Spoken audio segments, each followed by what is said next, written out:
Hello, ഞങ്ങൾക്ക് favourite ആയിട്ടുള്ള ഒരാളെ കാത്തിരിക്കുകയാണേ.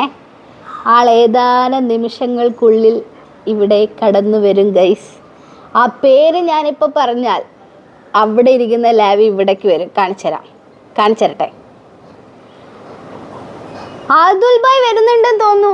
അതുൽ ഭായ്, അതാ അതുൽ ഭായ്. ആ അതാ കണ്ടോ, അവിടെ ഇല്ലേ ബാഗ് പിടിച്ചിട്ട് ഒരാൾ കണ്ടോ? ഇവിടെ ഇതാ അതുൽ ഭായ്. അതുൽ ഭായ് വരുന്നുണ്ട്. അതുൽ ഭായ് എടാ വരുന്നുണ്ടടാ. അതാ ഞാൻ വെറുതെ പറഞ്ഞ് ഇവരെ പറ്റിച്ചതൊന്നും അല്ല കേട്ടോ. അതുൽ ഭായ് ഇപ്പോൾ വരും. അതുൽ ഭായിൻ്റെ ട്രെയിൻ 12:30-ക്ക് ഇത് എറണാകുളം സൗത്ത് റെയിൽവേ സ്റ്റേഷനിൽ വരുന്നതായിരിക്കും.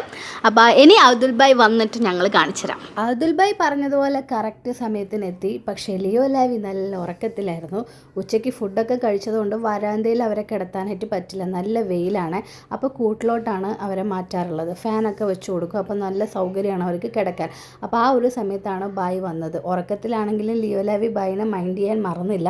പക്ഷേ ലിയോ കുറച്ച് ജാടയിട്ടു, ചിലപ്പോൾ ഉറക്കത്തായിട്ടായിരിക്കും. അങ്ങനെ അതുൽ ഭായ് ഒരു ഉറക്കമൊക്കെ പാസ്സാക്കി തിരിച്ചു വന്നപ്പോഴത്തേക്കും ഞങ്ങളൊരു സർപ്രൈസ് കൊടുത്തു. അതുൽ ഭായ് വീട്ടിലെത്തിയതും പ്ലേ ബട്ടൺ വീട്ടിലെത്തിയതും എല്ലാം ഒരു ദിവസമായിരുന്നു കേട്ടോ.